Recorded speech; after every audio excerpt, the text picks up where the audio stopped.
OTT చూసే ముందు ఓసారి ఇటు చూద్దాం. పూర్తి వివరాలకు చదవండి రేపటి సాక్షి దినపత్రిక. ఇది కేవలం సమాచారంగా మాత్రమే భావించండి. వైద్య నిపుణులను సంప్రదించండి.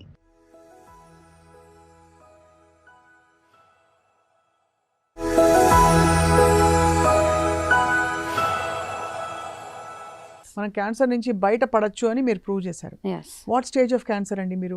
I had third stage cancer. Third stage నుంచి బయటపడ్డారు. ఇట్స్ అవునండి. Big victory for you Vanaja Yeah, గారు. of course అండి. How do you feel today?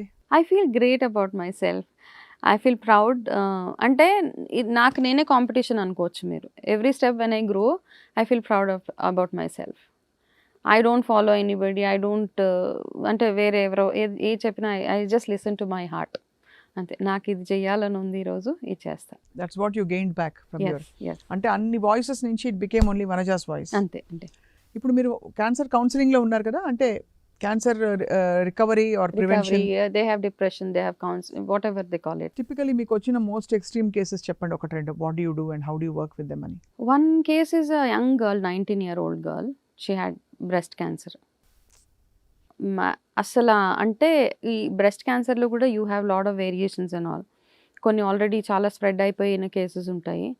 అలాంటి కేసెస్ వచ్చినప్పుడు ఏమవుతుందంటే పేరెంట్స్ చాలా అన్మ్యారీడ్ అమ్మాయి ఏం చేయొచ్చు, ఇంకా ఇలా బ్రెస్ట్ క్యాన్సర్ వచ్చిన తర్వాత తనకి almost her chances of conceiving a baby in future are almost not there ఆ కేసెస్లో. అయితే ఆ కేసు చాలా ఎక్స్ట్రీమ్ కేసు. అంటే ఫస్ట్ ఆఫ్ ఆల్ అందరినీ ఏజ్డ్ 40+, 50+ చూసిన తర్వాత ఆ యంగ్ అమ్మాయి వచ్చినప్పుడు కొంచెం మనకు కూడా కొంచెం బెదిరిపోతాం, అయ్యో ఏంటి ఇంత చిన్న అమ్మాయికి క్యాన్సర్ వచ్చింది అనేసి.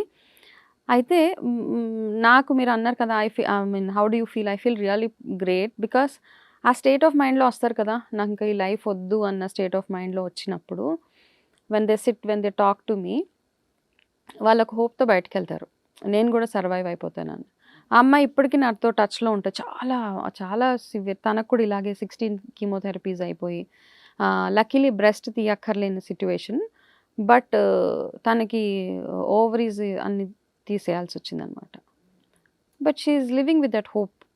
ఇప్పుడు మెసేజ్ చేస్తుంది, I'm good, I'm happy aunty, thank you so much for helping me overcome this situation అనేసి. అట్లాంటి కేసెస్ ఉన్నాయి. ఇంకా కొన్ని కేసెస్ అయితే వైఫ్ అండ్ హస్బెండ్ ఇద్దరికి క్యాన్సర్. అలా ఎలా వస్తుంది? ఉందండి, అతనికి ఒక క్యాన్సర్ అంటే ఈ ప్రాసెస్లో ఆవిడకి కూడా క్యాన్సర్. అలా ఎలా సాధ్యం అవుతుంది? అంటే అది కోఇన్సిడెన్స్ అనుకోవాలి. కోఇన్సిడెన్స్ అంటే ఎందుకంటే ఇది కమ్యూనికబుల్ కాదు కాబట్టి. అది అలా వచ్చేసింది.